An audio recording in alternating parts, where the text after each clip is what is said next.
3절에서 10절까지를 같이 합독하겠습니다. 시작. 우리가 이 직분이 비방을 받지 않게 하려고 무엇이든지 아무에게도 그리키지 않게 하고 오직 모든 일에 하나님의 일꾼으로 자천하여 많이 견디는 것과 환난과 궁핍과 고난과 매맞음과 갇힘과 난동과 수고로움과 자지 못함과 먹지 못함 가운데서도 깨끗함과 지식과 오래 참음과 자비함과 성령의 감화와 거짓이 없는 사랑과 진리의 말씀과 하나님의 능력으로 의의 무기를 가지고 영광과 욕됨으로 그러했으며 악한 이름과 아름다운 이름으로 그러했느니라. 우리는 속이는 자와 같으나 참되고 무명한 자 같으나 유명한 자요 죽은 자 같으나 보라 우리가 살아있고 징계를 받은 자 같으나 죽음을 당하지 아니하고 근심하는 자 같으나 항상 기뻐하고 가난한 자 같으나 많은 사람을 부유하게 하고 아무것도 없는 자 같으나 모든 것을 가진 자로다. 아멘. 할렐루야. 하나님께서 여러분에게 하나님의 성령의 역사를 주시기를 축원합니다. 예. 오늘 이렇게 읽은 말씀을 보면 지난주에 우리가 모든 것을 가진 자라는 주제를 가지고 공부를 했는데요. 먼저 3절, 4절 말씀에 하나님의 일꾼들이 처해 있는 현실을 지난주에 우리가 성경을 읽고 공부했습니다. 하나님의 일꾼들이 처한 현실이 어떠합니까? 고난이죠. 환난과 궁핍과 고난과 매맞음과 갇힘과 자지 못함과 먹지 못함 가운데서도 여러분 여기고 이렇게 기록되어 있는 사도 바울이 겪은 고난이죠. 사도 바울이 겪은 이 고난 중에 어느 것이 가장 좀 견디기 좀 힘든 고난이었을 것 같습니까? 쭉 살펴보십시오. 나라면 이 상황에서 제일 힘들었을 것 같다. 바울이 지금 열거하고 있는 고난 서술 중에 그래도 그 중에 더 힘든 것을 하나 선택해 본다면 여러분은 어떤 걸 짚고 싶습니까? 많이 견뎌야 한다. 많이 견디는 것과 예. 한번 그렇게 이것을 짚은 그 이유를 한번 설명해 볼 수 있을까요?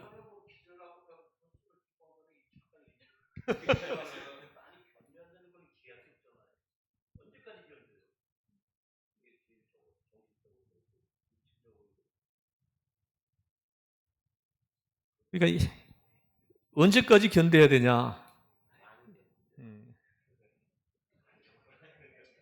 여기서는 그 기간을 설명하기보다 이 견디는 일들이 많았다 이렇게 해석하는 게 맞는 것 같아요. 견뎌야 되는 뭐 사건, 뭐 또 여러 가지 핍박, 뭐 그 가운데서 계속 그걸 견디는 거죠. 견디는 거.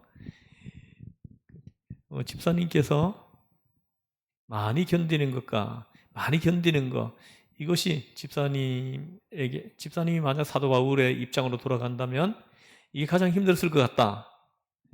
저도 공감합니다. 또 한번 얘기해. 자지 못하는 거.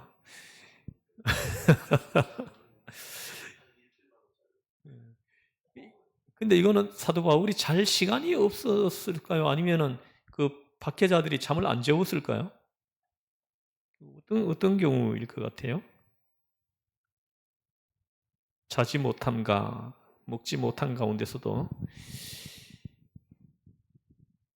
아마 저는 이렇게 박해자들에 의해 가지고 잠을 자지 못하는 그런 이제 경우로 이 말씀을 해석하고 싶어요.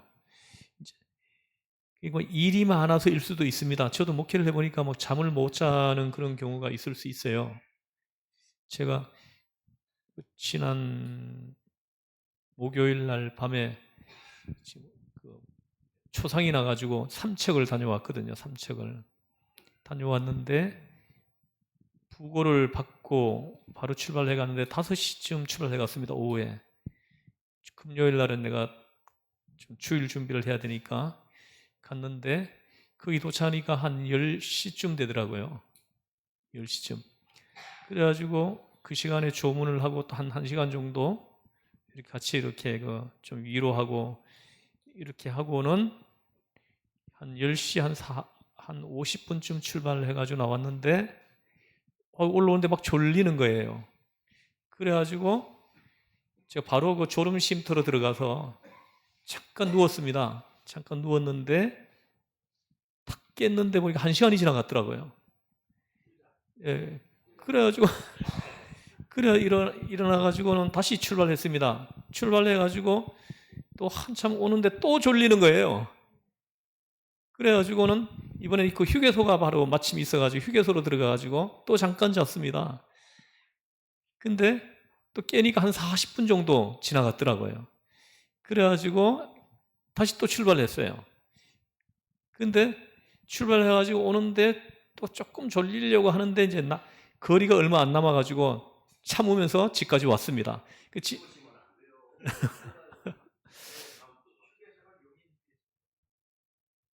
제가 용인 맞지? 용인인가? 그 어디 여주인가?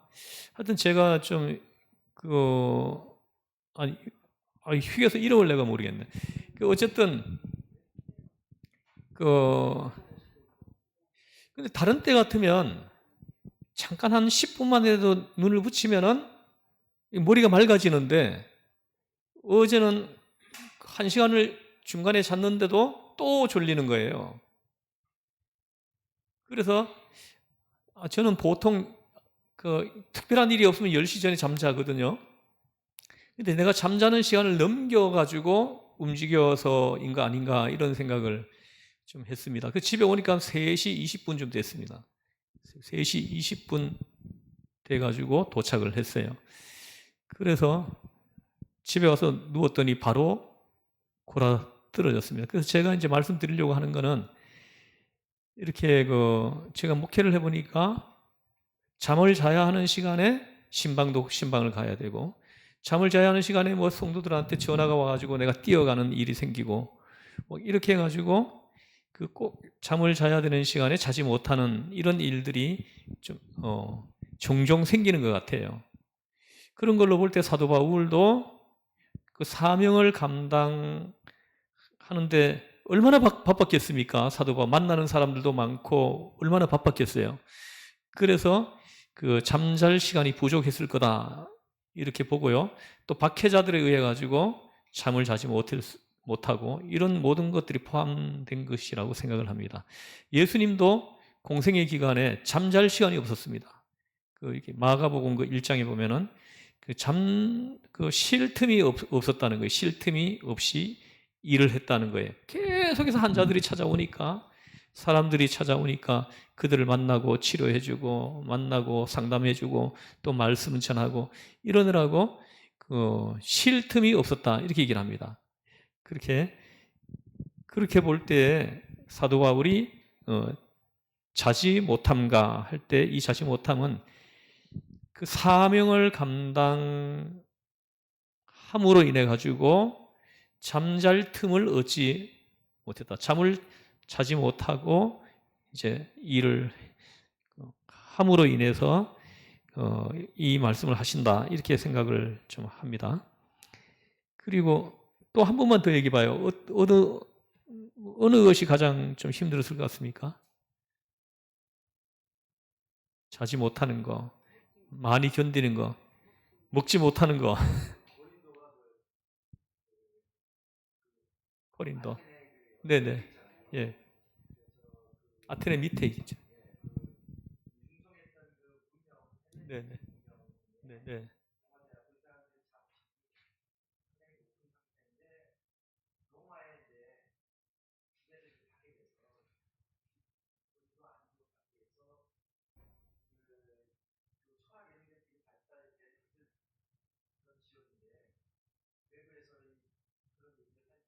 네.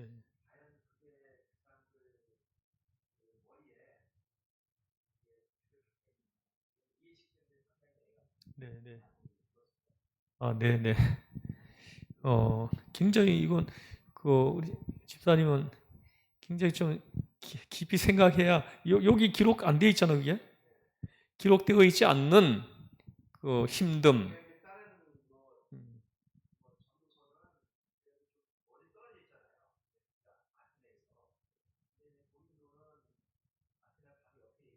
네네.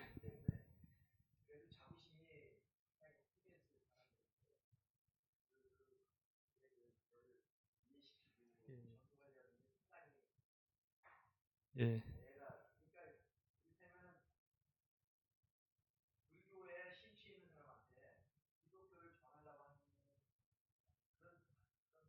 네네. 예. 하여튼 저도 그 부분 공감하는데요. 제가 볼 때도 아테네는 철학 도시거든요. 아주 세계적으로 유명한 철학가들이 거기서 거의 다 배출됐거든요. 그래서 이 철학을 하는 사람들을 전도를 해보면 정말 힘들어요. 말이 안 먹힙니다. 뭐 얼마나 또 이렇게 내가 복음을 소개하면 이제 반박을 또 얼마나 잘하는지 몰라요. 그래가지고 복음은 단순하잖아요. 예수님을 영접하고 예수님을 믿으면 제사 안 받고 구원을 받고 하나님 자녀가 되고 단순하게 이 믿으면 되는 거거든요. 이건 믿음의 문제인데 이걸 자꾸 이론으로 논쟁으로 자꾸 몰아가는 거예요, 이 사람들은. 그래서 참 힘들죠. 참 굉장히 힘듭니다. 그래서 어쨌든 이제 그, 그 세, 우리 집사님은 여기 기록되어 있지 않는 힘듦을 찾아냈어요. 어, 이거는 저도 이제 목회를 해보니까 좀 이렇게 말씀이 좀 많이 들어가 있는 사람들은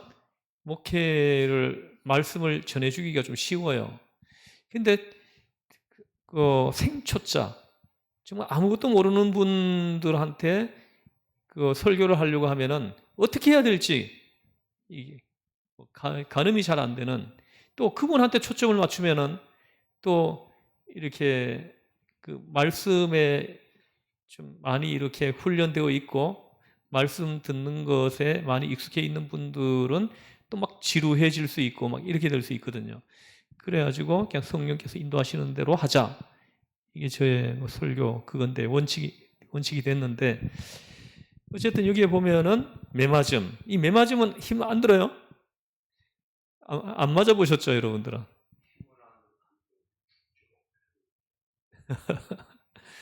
그래서 이렇게 복음을 전하다가 매를 한번 맞아본 적 있으세요? 한 번도 없죠? 전 복음 전하다가 핍박을 받아 보시기를 권면합니다.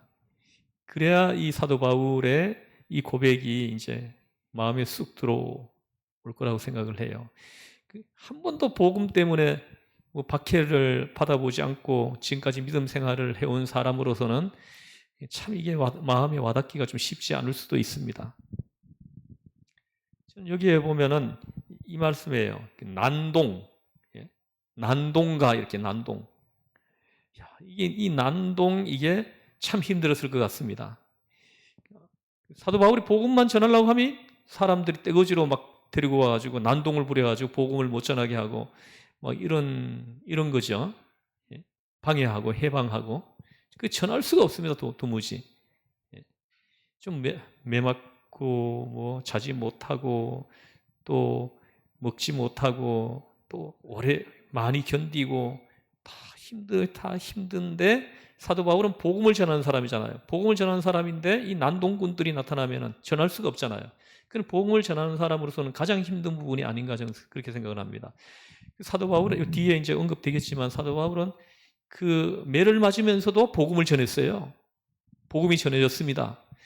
근데 난동을 부리는 상황에서는 복음이 안 전해지는 거예요.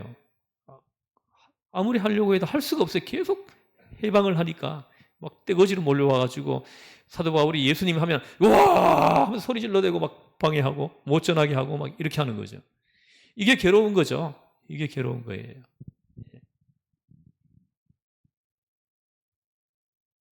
자, 방금 이제 사도 바울이 당한 이 고난 중에 하나님의 일꾼들이 처한 현실, 하나님의 일꾼들이 당하는 이 고난들 중에 어느 고난이 가장 힘들었을까? 이걸 가지고 이야기를 조금 나누었고요.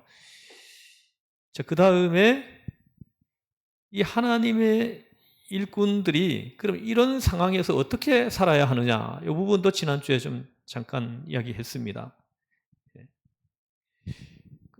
그 상황에서도 사도 바울은 여기 이제 고백을 합니다. 여기 보면 6절에 보면은 깨끗함과 지식과 오래 참음과 자비함과 성령의 감화와 거짓이 없는 사랑과,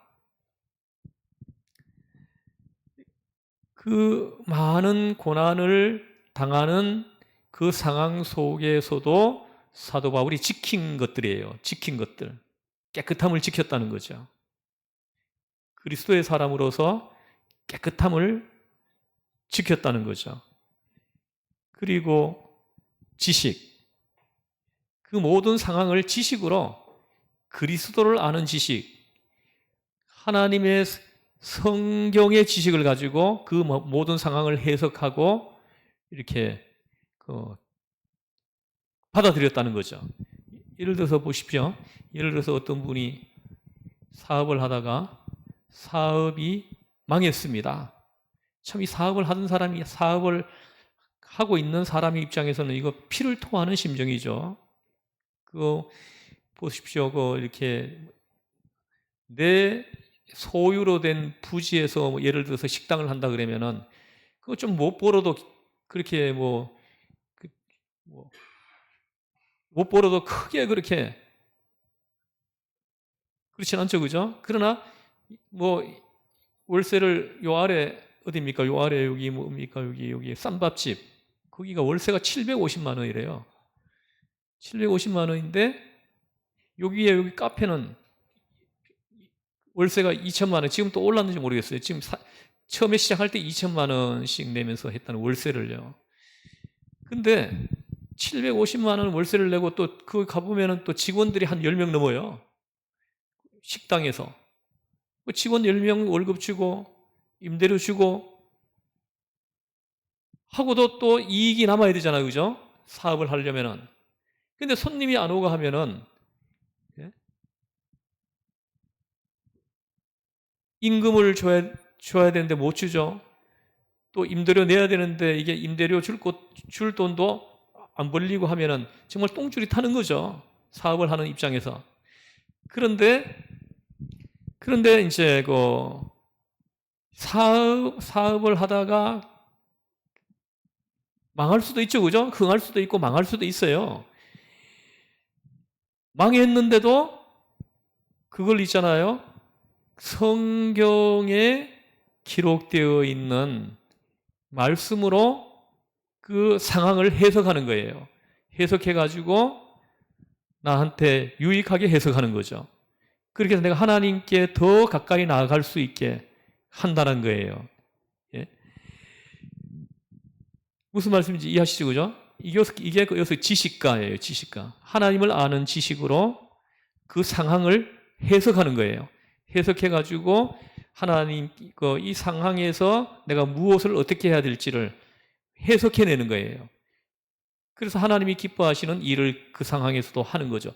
이것이 지식이 우리에게 주는 유익이에요. 하나님을 아는 지식이 우리에게 없으면은 어떻게 됩니까? 우리는 우상을 따라가게 되고, 그리고 또 사업이 망하게 되면 원망하고 있잖아요. 그리고 또 이렇게 또 하나님 없다 하고 막 이렇게 되는 거예요.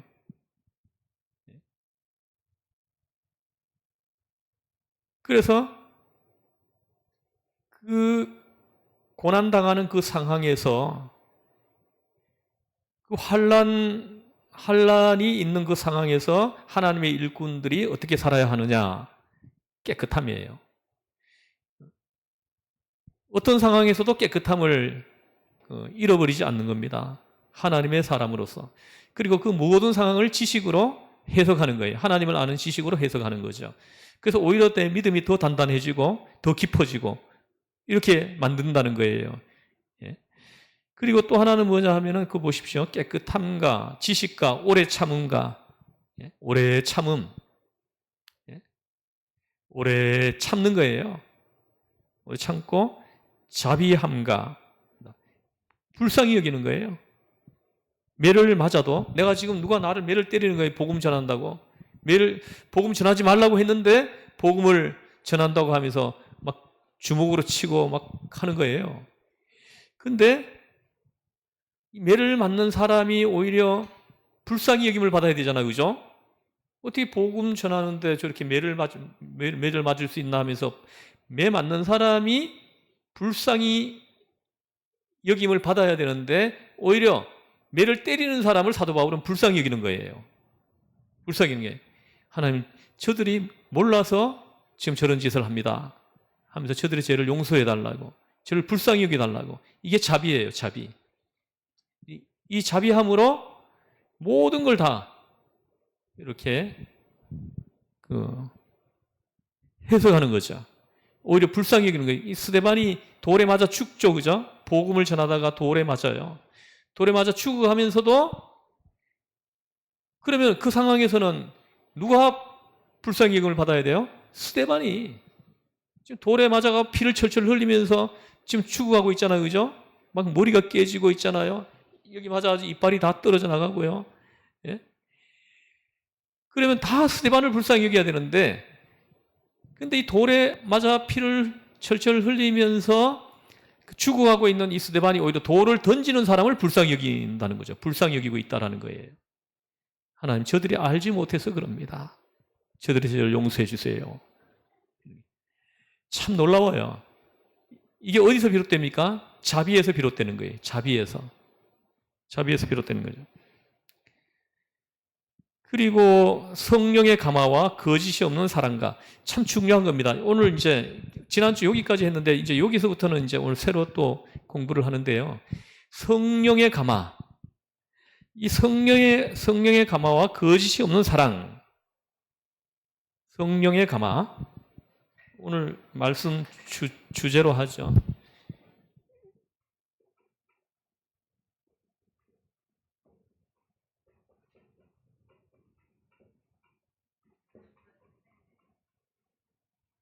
이거 아주 그냥 물 주네요, 물. 정말 진짜 이 비가 필요했어요, 지금. 너무 가물었거든요. 그래서 제가 지금 물을 좀 줘야 되냐, 말아야 되냐 고민하고 있는데, 저희 어머니 말이 떠올랐어요. 장막 끝에는 먹을 것이 없어도 가뭄 끝에는 먹을 것이 있다. 저희 어머니가 저에게 들려준 말이 생각났더라고요. 그래도 좀 가물어도 먹을 것이 나올 거다, 이렇게 생각을 좀 했죠. 이제 이번 주에 감자하고 캐야 됩니다. 이제 돌아오는 주에 마늘하고 감자를 캐야 되겠습니다. 성령의 감화, 이게 굉장히 중요합니다. 거짓 없는 사랑.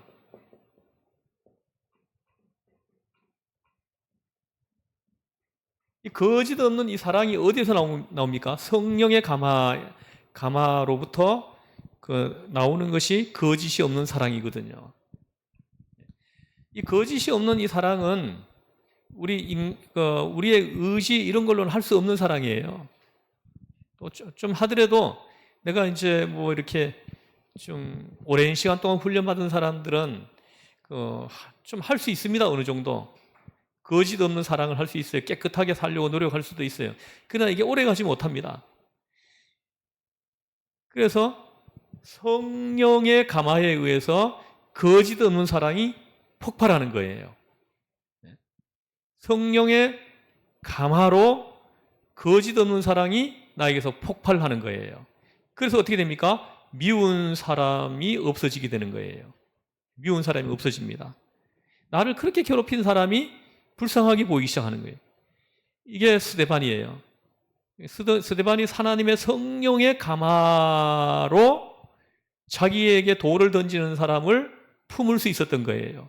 그들을 위해서 기도해 줄 수 있었다는 거죠. 성령의 감화로 가능한 거예요.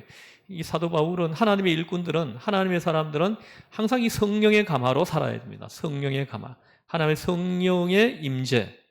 하나님의 성령의 임재로 충만해 있어야 됩니다. 그럴 때 이제 그 미운 사람을 이제 사랑해 줄 수가 있게 되는 거죠. 그 성령의 감화로 미움을 이길 수 있게 된다는 것입니다. 그러면 이 성령의 감화, 이 성령의 감화를 얻으려면 그럼 우리가 어떻게 해야 됩니까? 우리 성령의 감화로 거짓 없는 사랑이 나에게서 그때 폭발하게 되는데 이걸 내가 체험하려면 어떻게 해야 되냐는 거예요. 여러분들이 이걸 좀 체험하기를 저는 주의 이름으로 축복합니다. 하나님의 성령의 감화로 거짓 없는 사랑이 내 삶에서 폭발하는 거예요. 이 체험을 우리가 하면은 이제 예수 믿는 사람이 되는 거예요. 정말 예수 믿는 사람의 그 기쁨을 이제 비로소 알게 되는 거죠. 그러면 이 성령의 감화를 얻으려면 어떻게 해야 됩니까? 어떻게 해야 돼요?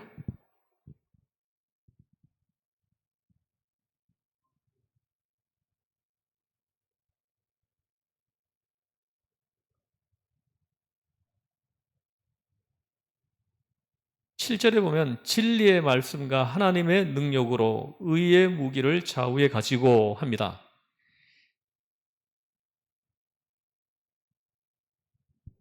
사랑으로 미움을 이기려면 하나님의 이게 가능하게 하는 성령의 감화를 얻으려면 어떻게 됩니까? 우리가 먼저 기도해야 됩니다. 하나님 앞에 성령의 임재를 기도해야 돼요. 성령의 임재를 기도하고 이것도 7절에 보면 진리의 말씀, 하나님의 말씀으로 무장되어 있어야 됩니다. 하나님의 말씀으로 충만해 있어야 돼요. 그리고 하나님의 능력으로 의의 무기를 좌우에 가지고 합니다. 의의 무기. 자, 보십시오. 이 하나님의 사람들은 의의 무기예요. 하나님의 의의 무기라는 거예요.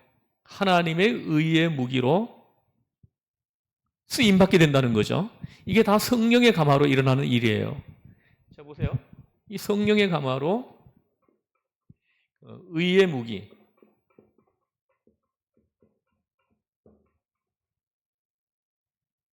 비로소 하나님의 의의 무기로 쓰임받는다는 거죠.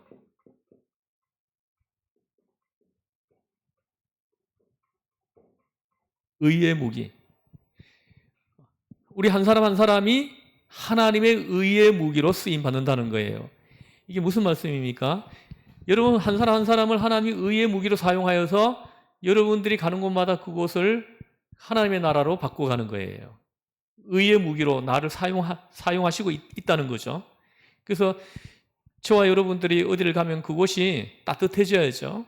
하나님의 나라로 이렇게 변화하는 것을 나도 알고 내 주변의 사람들도 느낄 수 있어야 돼요. 한번 그 사례를 한번 찾아볼까요? 어디를 보시냐 하면은 창세기 39장을 한번 봐봐요. 창세기 39장에 보면 놀라운 말씀이 여기 기록되어 있는데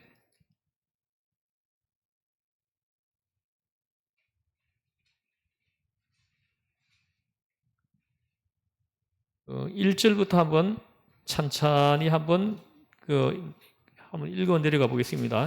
5절까지 한번 읽어 보겠습니다. 시작.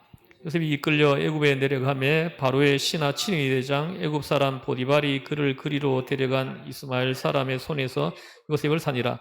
여호와께서 요셉과 함께 하심으로 그가 형통한 자가 되어 그의 주인 애굽 사람의 집에 있으니 그의 주인이 여호와께서 그와 함께 하심을 보며 또 여호와께서 그의 범사에 형통하게 하심을 보았더라.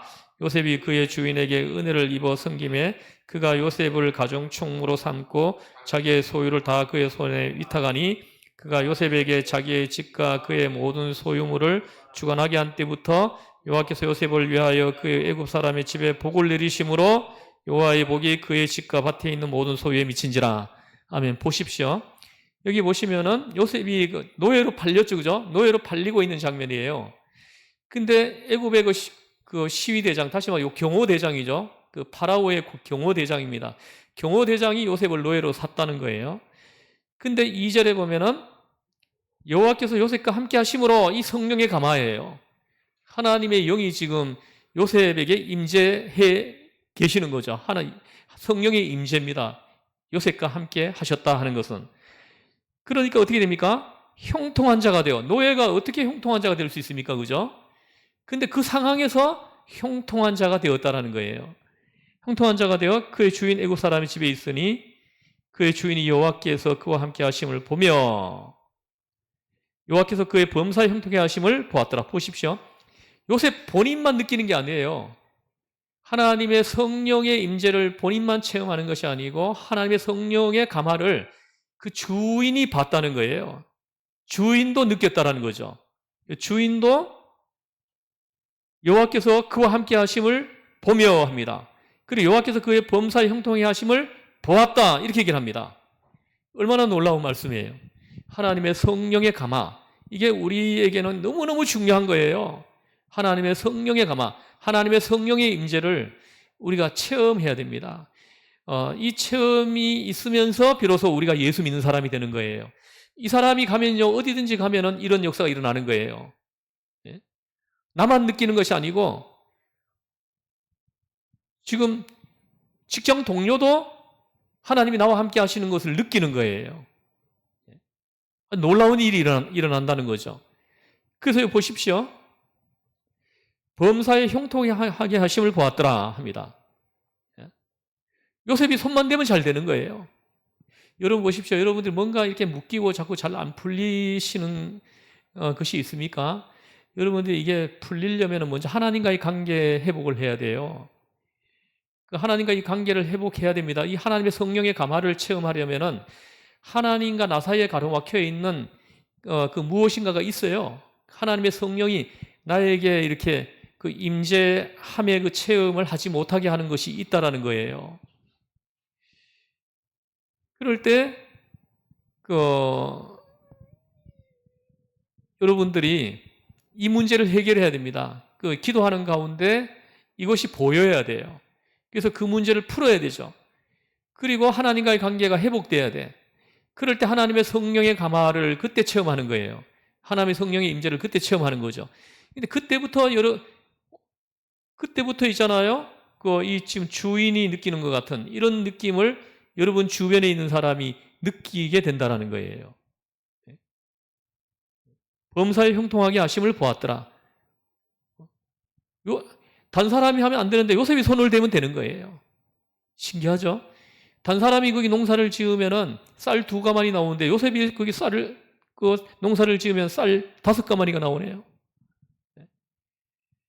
이게 있잖아요. 그 농사를 사람이 짓는 것 같은데 아니에요. 하나님이 형통케 해야 됩니다. 비가 필요할 때 꼭 필요할 때 비가 내려줘야 되고요. 또 이렇게 추수할 때쯤 되면은 비가 오면 안 됩니다. 또 그때는. 근데 보면 안 될라 그러면 꼭 이제 그 나락이 그 벼가 이제 누렇게 다 익어가려고 할 때 꼭 비가 많이 내려가지고는 다 쓰러져 버리죠. 그죠? 그 쓰러진 걸 가지고 바로 세우지 않으면 있잖아요. 그게 또 막 싹이 다 나잖아요. 거기서. 싹이 다 나가지고 농사를 그냥 망치는 거예요. 뭐 벼이삭이 다 나와가지고 와, 원래는 풍년이다 싶지만은 끝까지 가봐야 아는 거예요.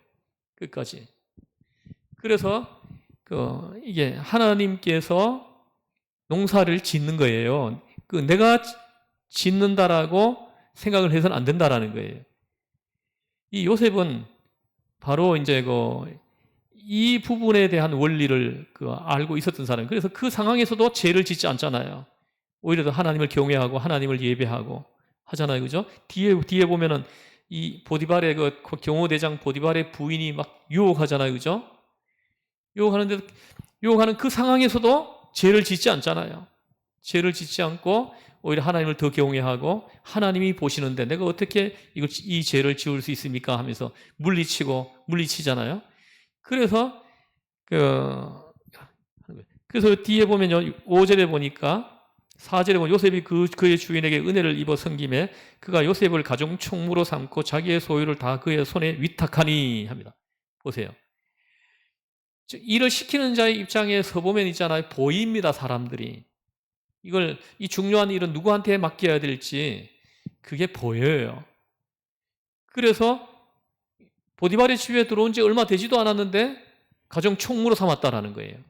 그래가지고 다시 말하면 이게 경제 집사로 임명했다라는 거죠. 그 보디발의 모든 경제를 총괄하고 관리하는 그런 이제 직책을 주었다라는 거죠. 이건 아무한테 안 맡기는 거예요. 주인이 봤거든요. 요셉에게 맡기기만 하면 이상하게 잘 되는 거예요. 그리고 하나도 이렇게 허투루 쓰이는 게 없는 거예요. 주인의 것을 얼마나 이렇게 잘 관리하고 잘 하는지 모릅니다. 하죠. 보세요. 그 상황에서도 성령의 감화를 받은 사람은 이렇게 된다라는 거예요. 이렇게. 그러니까 하나님의 성령의 감화를 얻어야 됩니다. 그럴 때 묶여있는 게 풀어요. 그래서 우리가 이 묶여있는 걸 풀기 위해서는 기도해야 됩니다. 기도하고 그리고 우선순위를 먼저 하나님께 둬야 돼요. 그래서 꼭 이렇게 보면 문제가 있는 신앙인들 보면은 그런 상황이 발생하면은 자꾸 이게 뭡니까? 내가 지금 안 되고 있는 이유를 자꾸 하나님께 찾으려고 그래요. 하나님이 지금 나를 안 도와주셔서 안 된다라고 자꾸 하는 거예요. 자꾸 핑계가 그렇게 되는 거예요. 그리고 그 뒤에 보십시오. 5절에 보면 그가 요셉에게 자기의 집과 그의 모든 소유물을 주관하게 한 때부터 보십시오. 그 뒤에 여호와께서 요셉을 위하여 합니다. 여호와께서 요셉을 위하여 그 애굽 사람의 집에 복을 내렸다. 이렇게 얘기합니다. 그 애굽 사람 보디발이 좋은 사람에서 복을 준 게 아니고요. 요셉을 위해서 그 집에 복을 줬다라는 거예요. 그래서 하나님의 사람이 어느 직장에 직원으로 고용돼서 들어가면 그 직장이 잘 됩니다. 왜요? 그 사람을 위해서 직장이 잘 되게 하는 거예요. 근데 여러분 잘 되고 있는 회사가 여러분이 들어가서 안 된다? 문제가 있는 거예요. 그 사람을 위해 가지고 하나님께서 그 직장이 잘 되게 한다라는 거죠. 요셉을 위하여 그 집에 복을 내리심으로 여호와의 복이 그의 집과 밭에 있는 모든 소유에 미친지라. 할렐루야. 이 은혜가 여러분과 함께 하시길 바랍니다. 여러분이 어디를 가든지 이게 바로 성령의 감화를 얻은 사람들의 삶이에요. 하나님의 성령의 감화. 여러분 있잖아요. 위에 지금 고난을 쭉 열거했잖아요. 그죠? 그러면 그 상황에서 대부분의 사람들이 하나님을 원망합니다. 내가 복음을 이렇게 전하는데 왜 나한테 이런 일이 생깁니까? 이런다는 거예요. 그런데 사도 바울은 아니에요. 오히려 그 상황을 은혜로 해석하는 거예요.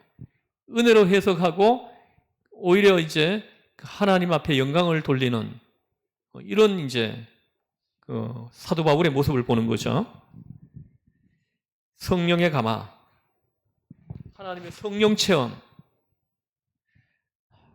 우리 꼭 하나님의 성령의 체험을 하고 하나님의 성령의 감화가 충만하기를 축복합니다.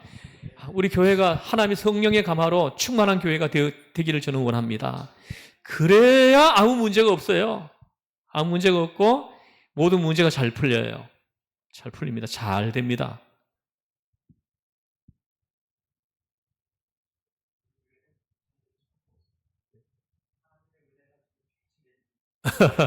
예. 성령의 단비가 내리듯이 비가 내리네요. 그래도 할렐루야. 저 이번에도 또 내가 하나님의 은혜를 또 체험했어요. 저번에도 한 말씀 드린 바가 있지만은 저 마당에 자갈을 깔아야 되는데 돈을 너무 많이 써가지고 이번에 기도실 제작하고 뭐 이것저것 하다 보니 돈을 너무 많이 써서 하나님 지출할 돈이 너무 부족한데요. 해가지고 추진을 못하고 망설이고 있는데 그러니까 그 회사 이름이 우림산업이더라고. 우림산업. 우림의 뜻이 뭐예요? 우림의 뜻이 성경에 나오는 이름입니다. 우림의 뜻이 뭐예요? 빛이야, 빛. 어디입니까? 출애굽기 28장에 기록되어 있는 우림입니다. 우림이 빛입니다. 그래서 그 회사 이름이 우림 산업이야. 제가 볼 땐 안 믿는 사업자 같다 쓰면은 우리 며칠밖에 안 썼는데 깔아주긴 깔아주는데 돈을 좀 얼마 내시오 이렇게 나왔을 수도 있어요. 그리고 정말 며칠 안 썼습니다. 며칠 몇 번 갖다 붓고는 다시 가져갔거든요. 근데 제가 다 깔아주고 또 들어오면서 지금 뭡니까 지금 이렇게 간판을 이렇게 트럭이 쳤습니다. 그래 원래 쳤게 오래된 간판이니까 절반만 내세요. 절반 물어주겠다. 이렇게 했을 텐데 전액 다 준 거예요. 전액 다 줬습니다. 그래서 마당하고 간판을 이번에 이렇게 저렇게 했습니다. 하나님이 하셨다. 이걸 부인할 수 없게 그렇게 해주시더라고요. 이 우림 산업을 붙여가지고 저걸 해줬다라는 거예요. 전에도 저 간판을 저 위에 하나 있거든요. 저 위에도 시흥전에 간판이 있는데 제가 맨 처음에 부임해가지고 와가지고 간판이 저기 너무 오래된 게 있더라고요. 그걸 교체하려고 새로 제작해서 올라갔습니다. 올라가가지고 그걸 뽑아내고 다시 심으려니까 그 주변에 있는 사람들이 막 뛰어나오더니 간판 세우지 말라고 얘기하더라고요. 여기는 사유지라고 하면서 못 세우게 하더라고요. 절대로 못 세우는. 그 전에부터 있었던 거는 오래전부터 있었기 때문에 말을 안 했는데 새로 세운다면 못하게 한다 하면서 막아가지고 못 세웠어요. 그래가지고 저 아래에 한 개 세워놨는데 그 아래다가 한 개 더 세웠습니다. 그때 저 위에 세우지를 못해가지고. 그러고 하나님 앞에 저 위에 간판을 세워야 되는데 못 세우게 합니다. 하나님께서 이 문제를 해결해 주세요. 그렇게 기도했죠. 그리고 난 다음에 며칠 안 가가지고는 얼마 안 갔습니다. 얼마 안 가가지고는 이 하우 고객길이 음식 문화의 거리로 지정이 됐어요. 지정이 돼가지고 모든 업체에 간판 교체비를 업체당 950만 원씩 지원해 준 거예요. 950만 원씩을. 그래가지고 저 앞에 요 기둥 간판 있죠? 그리고 요 벽에 있죠? 그리고 저 아래 세워줬죠? 그리고 저 위에까지 세워주더라고요. 나는 거기 세워달라고 말 안 했습니다. 안 했는데 그 목사님 저 위에까지 세워주겠습니다. 이러는 거예요. 그래가지고 저 위에까지 간판이 지금 세워지게 된 거예요. 나는 못했는데 내가 하나님께 맡겼더니 그렇게 하나님의 방법으로 하니까 내가 말 안 해도 되게 하시더란 말이에요. 이런 은혜를 참 많이 체험했습니다. 성령의 감화. 여러분 성령의 감화가 있어야 여러분들이 그때부터 여러분 삶에 기적이 일어납니다. 하나님의 성령의 감화를 놓고 기도해야 돼요. 그래서 그럴 때 모든 것들이 다 은혜가 돼요. 모든 게 다 은혜가 되고 아무리 나한테 어려운 일, 힘든 일이 생겨도 다 그걸 은혜로 해석을 하게 되고 그리고 또 요셉과 같은 형통함의 체험을 그때 하게 된다는 거예요.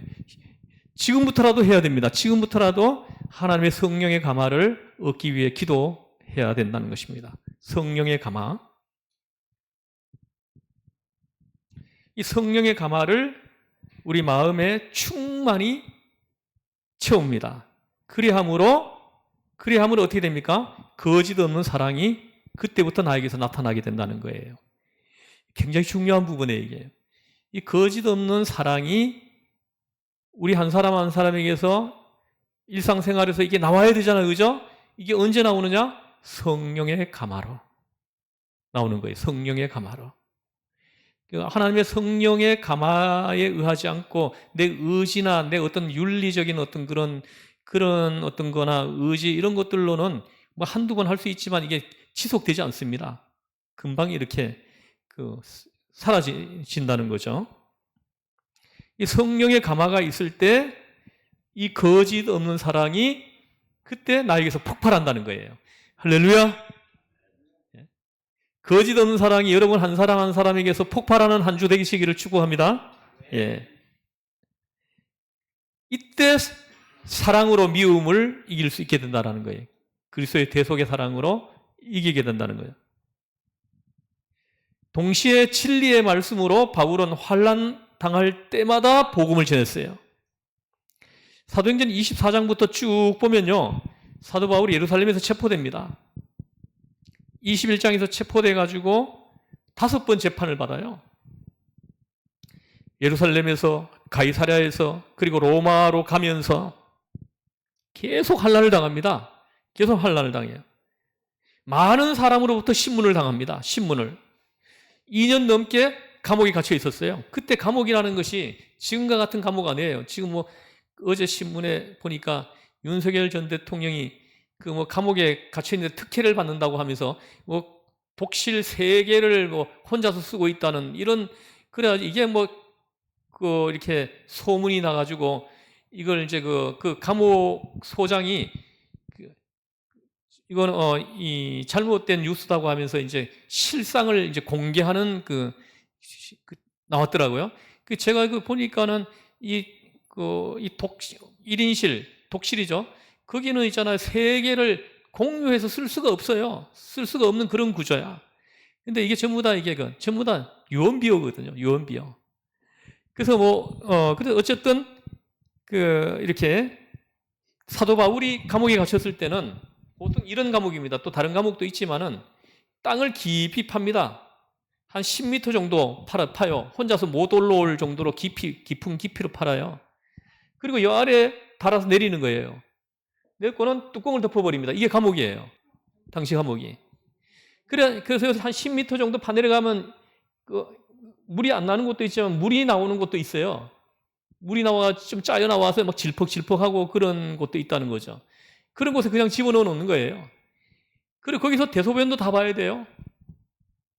이런 곳에서 사도 바울이 2년 동안 갇혀 있으면서 계속 재판을 받았다는 거예요. 구약 성경에도 보면 예레미야가 갇힌 그 감옥이 자세하게 기술이 되어 있습니다. 뚜껑 덮인 감옥이라고 나옵니다. 그래서 이런 곳이에요. 여기 집어넣어 놓고 뚜껑을 덮어버리는 거예요. 밥을 줄 때만 뚜껑을 덮여가지고는 던져주는 거죠, 음식물을. 그래가지고 탁 받으면 먹는데 못 받으면 땅에 떨어지면 흙 묻은 거 주워가지고 먹고 이렇게 해야 되는 거예요. 그런 상황이죠. 그런 이제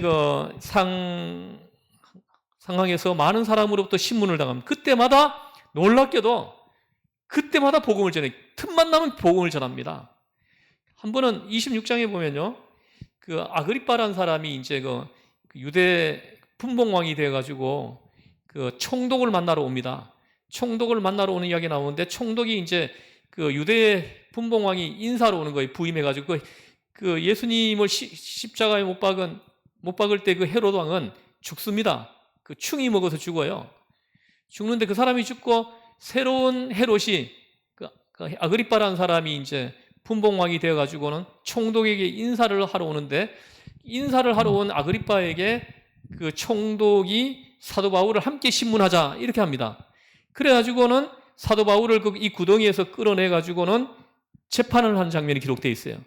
근데 보면요, 거기에서 그 상황에서도 복음을 전합니다. 거기서도. 지금 이런 곳에서 1년 넘게 2년 지금 2년 동안 갇혀 생활을 하다가 끌려 나왔으니까 그 몰골이 어떻겠어요? 예? 사도 바울이 수염이 있었는지 모르겠는데, 수염이 있었다 그러면 아마 수염도 엄청 길었을 거고, 아마 사도 바울은 머리는 없었어요.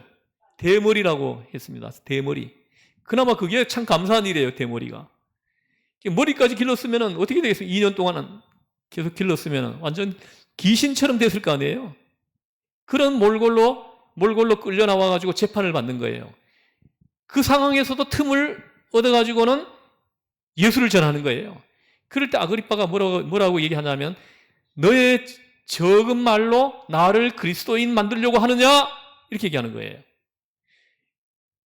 복음을 전하니까는 반응이에요. 그때 사도 바울이 뭐라고 얘기하냐면은, 그렇습니다. 내가 이렇게 갇혀 있는 것을 제외하고는 당신이 나와 같이 되기를 원합니다. 이렇게 얘기를 해요. 나와 같이 예수 믿는 사람이 되기를 원한다라는 거예요. 그 상황에서도 예수를 전했다라는 거예요. 놀랍지 않습니까? 여러분, 우리가 좀 이런 모습.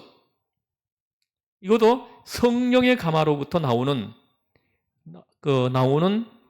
모습이죠. 성령의 감화로. 안 그러면 봅시오. 그런 상황에서 어떻게 복음을 전합니까?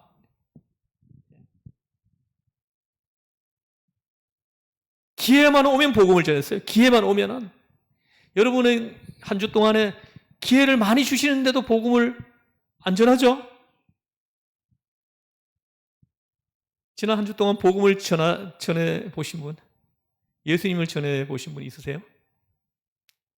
아마 여러분 한번 돌이켜 보세요. 기회를 많이 줬을 거예요. 누군가에게 복음을 전하고 사람을 붙여 줍니다. 누가 나에게 이렇게 옆에 오면은 하나님이 복음을 전해주라고 하나님이 기회를 나에게 주시고 있구나. 이렇게 해석을 해야 됩니다. 그래야 그에게 다른 말, 쓸데없는 말 자꾸 하지 말고요. 그냥 예수님 믿으세요. 예수 믿고 구원받고 천국 가십시오. 하고 한마디라도 하세요. 다른 말 하지 말고요. 다른 말. 자꾸 쓸데없는 말 너무 많이, 예수 믿는 사람들 말 너무 많이 해요. 정말 쓸데없는 말이에요. 쓸데없는 말들.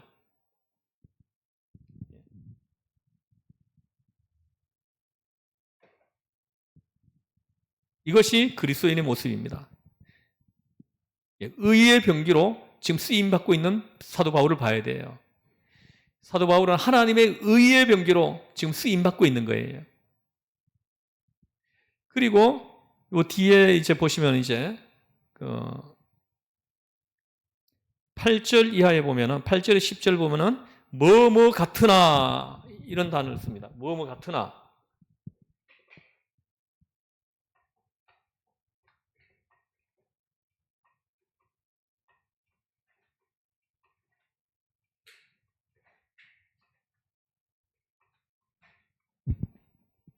뭐뭐 같으나.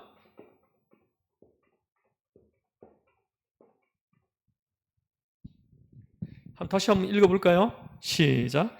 영광과 욕됨으로 그러했으며 악한 이름과 아름다운 이름으로 그러했느니라. 우리는 속이는 자 같으나 참되고 무명한 자 같으나 유명한 자요 죽은 자 같으나 보라 우리가 살아있고 징계를 받은 자 같으나 죽임을 당하지 아니하고 근심하는 자 같으나 항상 기뻐하고 가난한 자 같으나 많은 사람을 부요하게 하고 아무것도 없는 자 같으나 모든 것을 가진 자로다. 할렐루야. 보십시오. 여기 처음에 속이는 자 같으나 참되고, 이게 무슨 말이에요? 속이는 자 같으나 참되다. 보세요. 우리가 복음을 전하면요, 예수 믿고 천국 가십시오, 구원받고 천국 가십시오 하면은 저 사람들 입장에서는 내가 그 사람을 속이는 것 같은 거예요. 천국이 어디 있냐 이거. 자기도 안 가본 천국을 믿으라고 지금 말하고 하고 있으니까는 그 사람들을 볼 때는 우리가 속이는 자처럼 보이는 거예요. 그러나 참되죠, 그죠? 왜요? 천국은 분명히 있으니까요. 그렇지 않습니까? 속이는 자 같으나 참되고.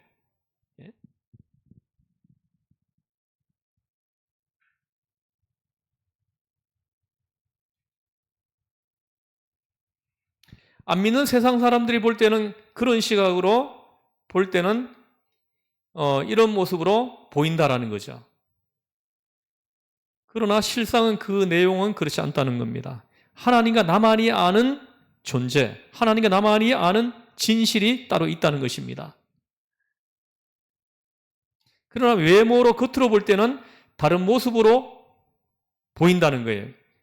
이래서 그리스도인은 별 수 없이 이중적 이미지를 가질 수밖에 없습니다. 그래서 세상에서는 때로는 불쌍한 사람이라고 이렇게 말을 우리한테 합니다. 저 사람은 참 불쌍하다. 보이지도 않는 그 천국을 위해 아주 저렇게 열심히 예수를 믿는다라는 거죠. 불쌍하다는 거예요. 그러나 우리가 불쌍한 사람입니까? 우리는 불쌍한 사람이 아니라 우리 스스로 행복하고 다른 사람을 불쌍히 여기죠, 그죠? 오히려 그렇게 말하는 사람을 우리는 또 불쌍히 여기는 거예요. 서로 불쌍히 여기는 겁니다, 지금. 서로 불쌍히 여기는 거예요. 한번 예를 들어보겠습니다. 술 좋아하는 사람 있죠, 그죠? 술 좋아하는 사람들은 예수 믿는 사람들 보고 뭐라고 말을 합니까? 불쌍히 여깁니다. 예? 술 맛도 모르고 무슨 재미로 사느냐는 거예요. 예? 불쌍히 여깁니다. 그러나 우리는 생각할 때 저렇게 밤낮 술독에 빠져서 무슨 재미로 사나? 또 이렇게 우리는 그렇게 생각하죠. 그죠? 저 사람들 볼 때는 술도 한잔 안 하고 무슨 재미로 사나? 불쌍하다는 거죠. 근데 우리는 저렇게 맨날 저렇게 술독에 빠져 얼마나 불쌍하나? 저러다가 이제 죽으면은 지옥 떨어질 텐데. 불쌍히 여기는 거죠. 이 말씀이 그런 말씀이에요. 서로 불쌍히 여기는 거예요. 그 사람들의 시각으로 볼 때는요, 지금 여러분들이 지금 주일 오후에 이렇게 앉아가지고 성경을 공부하는 것도 굉장히 불쌍하게 보이는 거예요. 갈 데가 얼마나 많습니까? 그죠? 주일 오후에. 갈 데가 얼마나 많아요? 이 집사님 맞아요?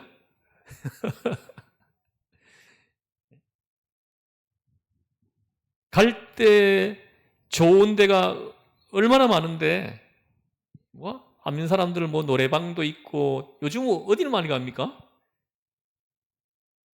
어디를 많이 가요? 단란주점, 단란주점? 이제는 그거 없어졌어요? 예. 그럼 요즘 어디 많이 가요? 할렐루야. 우리 집사님이 안 가서 모른대요, 이제. 할렐루야. 저는 너무나 이렇게 은혜가 되는 고백이에요. 은혜가 되는 고백입니다. 보십시오. 갈 데가 얼마나 많은데, 지금 여기 이렇게 떡 앉아 있느냐? 안 믿는 사람들이 볼 때는 불쌍한 거죠. 불쌍한 거예요. 예수 믿는 사람들 어떻게 저렇게 미쳐가지고 참 안 됐다. 이렇게 반응하죠. 그러나 어림없죠. 우리는 행복하죠. 그죠? 우리 행복하죠. 오히려 저 사람들이, 세상 사람들이 불쌍하잖아요.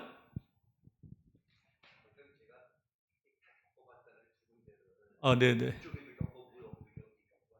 예. 어느 쪽이 좋아요?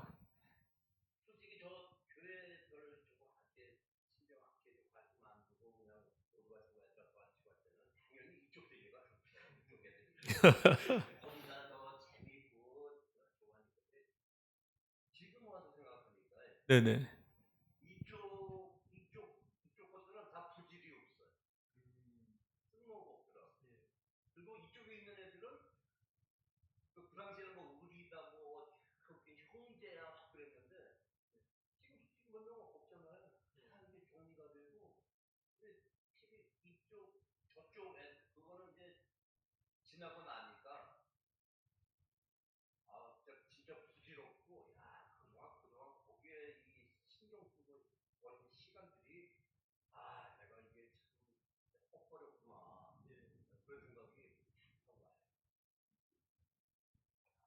이거는 집사님 간증이네요. 그죠? 간증.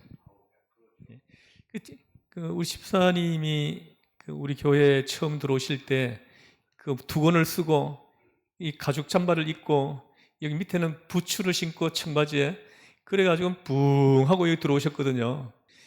그래가지고 저는 설교할 때 설교하면서 저분이 다음 주에 나오실까 하면서 설교를 한 기억이 있습니다. 근데 그 다음 주도 오시는 거예요. 너무 놀래가지고. 근데 그 다음 주에 또 오시는 거예요. 그래가지고는 몇 개월 동안 잘 나오시는 거예요. 근데 어느 날부터 또 안 나오시는 거야. 안 나오시는 거예요. 그래가지고 전화해보면 전화도 안 되고요. 다 끊었고요. 그리고 2주 정도 지나서 또 나타나시는 거예요. 또 오시는 거예요. 그래가 또 몇 개월 동안 또 그 예배 잘 참석해서 예배 드리는데 또 어느 날 보면 또 안 보이시는 거예요. 이게 계속 반복됐거든요. 근데 어느 해부터 이제 그런 게 반복되지 않더라고요. 정말로 특별한 일이 없으면은 예배를 안 빠지고 이렇게 예배를 드리시는 집사님으로 이렇게 바뀌어 있으시더라고요. 근데 그렇군요. 그죠? 그때 막 좋은 데 다 다녔군요. 아, 좋은 데가 아니었다. 지금 생각해 보니까 그런 거죠. 그죠? 그때는 뭐 그런 게 이렇게 좋으니까 갔겠죠. 그래가지고 근데 지금 생각해 보니까 그 좋은 데가 아니야. 부질 없는 것이다. 이건 집사님의 이건 간증입니다. 할렐루야. 예, 아마 그 집사님은 체험이 많으니까 너무 우리보다 더 큰 은혜가 좀 있을 줄 생각합니다. 그래서 이렇게 그래서 본문에 보니까 이 두 가지를 이렇게 대조해 가지고 설명을 쭉 하죠. 8절에서 10절에 보면 속이는 자 같으나 참되고 무명한 자 같으나 유명하고 무명한 자 같으나 유명하고 그리고 죽은 자 같으나 살았고 징계를 받은 자 같으나 죽임을 당하지 않고 근심하는 자 같으나 항상 기뻐하고 가난한 자 같으나 많은 사람을 부요하게 하고 아무것도 없는 자 같은데 모든 것을 가진 자로다. 모든 것을 가진 자. 오늘 제목을 성령의 감화 모든 것을 가진 자 이렇게 요하나 하면 좋겠다. 그래서 보십시오. 가난한 자 같은데 많은 사람을 부요하게 한다라는 거예요. 이거 여러분들 이해하십니까 이걸요? 가난한 자 같은데 많은 사람을 부요하게 하고요.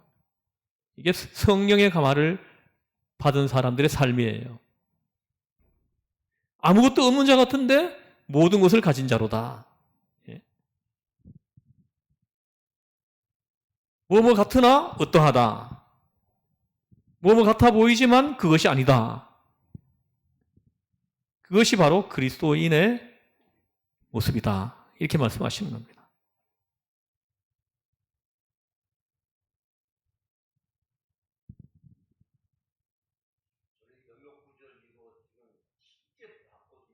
네.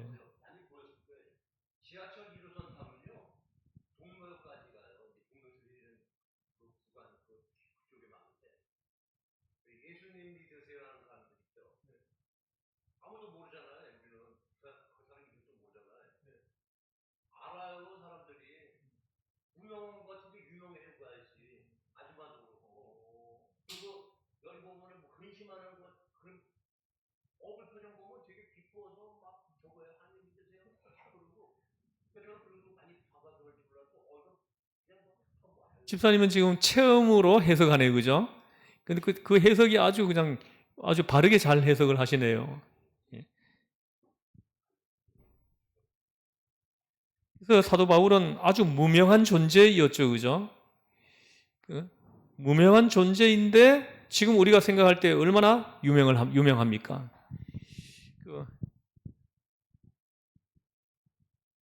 죽은 자 같으나 살았고 징계를 받은 자 같으나 죽임을 당하지 않고 근심하는 자 같으나 항상 기뻐하고 꼭 걱정거리가 있을 것 같은데 어떻습니까? 사실은 없어요.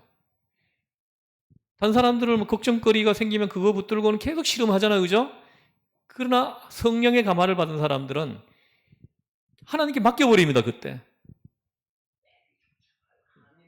예, 그렇죠. 하나님께 맡겨버리고 놓아버리는 거죠. 놓아버리고 하나님의 인도하심을 믿고 기다리는 거예요. 하나님의 인도하심을 오히려 기대하는 거예요. 아, 이제 이후에는 하나님이 어떻게 나를 인도하실까? 어디로 인도하실까? 기대하면서 기다리는 거죠. 할렐루야. 예.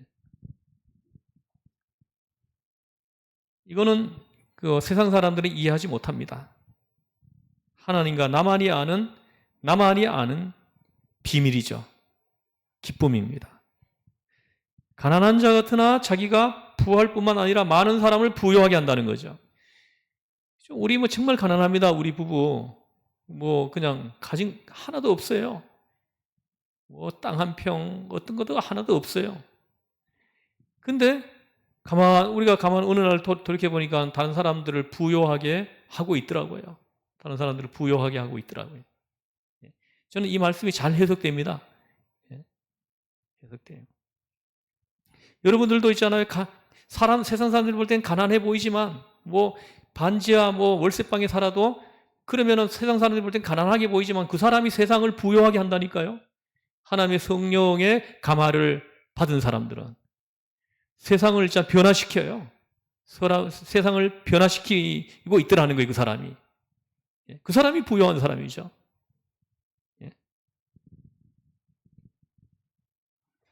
제가 이번 주에 어느 분을 만났는데 그분이 부자예요. 부자입니다. 수입도 많습니다. 보니까 뭐 연금하고 또 어디 수입이 나오는데 이것만 해도 한 달에 한 600만 원이 넘는데요. 600만 원이 넘고 또 서울에 어디입니까? 거기에 좋은 자리에 집이 있는데 그게 지금 현재 지금 당장 팔아도 25억을 받을 수 있대요. 그리고 또 이렇게 많습니다. 근데 이제 좀 어떻게 그러면 좀 이제 좀 한원을 해야 되지 않겠느냐? 좀 이렇게 나누어야 되지 않느냐? 이제는 이제 60 넘었고 70 바라보면서 살고 있는데 그러니까 이제 얘기하는 게 뭐냐면 자기가 2만 원씩 매달 후원하는 데가 있다고 얘기를 하더라고요.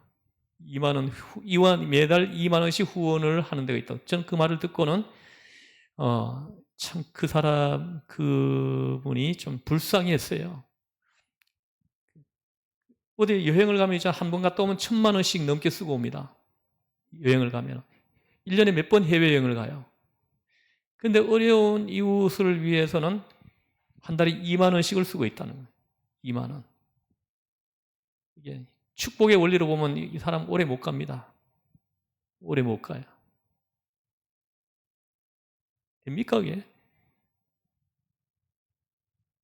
한 달에 한 600만 원을 지출한다면 적어도 50만 원은 어려운 이웃을 위해서 지출해야 됩니다. 지출 구조가 그렇게 돼야 되는 거예요. 그래야 그 사람이 그 부를 계속 유지할 수 있어요. 하나님의 영이 살아 계시잖아요. 하나님이 살아 계신 하나님이시잖아요. 그죠? 그 수입 속에는 하나님의 것이 거기 포함되어 있고 어려운 이웃을 위한 몫이 거기 있다는 걸 이걸 인지를 못하는 거예요. 그런 사람이 오래 못 가죠. 그래서 오늘 뭡니까? 이제 성령의 감화를 받은 사람들, 그리고 모든 것을 가진 자, 성령의 감화를 받은 사람들은 모든 것을 가진 자이다. 이 말씀을 기억하면서 기도하겠습니다. 하나님 아버지, 하나님께서는 나를 의의 무기로 사용하시기를 원하시고 있음을 말씀을 통해 우리가 알게 되었습니다. 어디에 가든지 하나님의 의의 무기로 쓰임받는 우리가 되게 해주시고 내가 의의 무기로 쓰임받을 때 그곳이 하나님 나라로 바뀌어지는 이런 일들이 우리 눈앞에 보이고 알게 하여 주옵소서. 요셉이 노예로 팔려가지고 노예 생활을 하는 가운데서도 의의 무기라는 이 정체성을 가지고 살았습니다. 그 상황에서도 하나님을 경외하고 예배하는 것을 포기하지 않고 하나님의 성령의 감화 속에서 살았습니다. 그럴 때 그 주인이 요셉이 성령의 감화 속에 있다는 것을 느끼고 그리고 보았다고 했습니다. 하나님은 그 요셉을 위해서 그 집에 복을 주었다고 했습니다. 하나님의 성령의 감화를 받은 사람의 삶을 요셉을 통해서 우리한테 보여주십니다. 하나님, 우리 한 사람 한 사람이 성령의 감화를 받아서 어디를 가든지 요셉과 같은 이런 형통함, 이 은혜가 함께하여 주시옵소서. 하나님, 이번 한 주도 성령의 감화를 받은 사람에게서 거짓 없는 사랑이 폭발하는 이 체험을 이번 주 한 주 동안 하면서 사는 축복의 한 주가 되게 하여 주시옵소서. 우리를 죄에서 구원하신 예수님의 이름으로 기도드리옵나이다. 아멘. 하늘에 계신 우리 아버지, 아버지의 이름을 거룩하게 하시며 아버지의 나라가 오게 하시며 아버지의 뜻이 하늘에서와 같이 이루어지게 하소서. 오늘 우리에게 일용할 양식을 주시고 우리가 우리에게 잘못한 사람을 용서하여 준 것 같이 우리 죄를 용서하여 주시고 우리를 시험에 빠지지 않게 하시고 악에서 구하옵소서. 나라와 권능과 영광이 영원히 아버지의 것입니다. 아멘. 여러분 수고하셨습니다.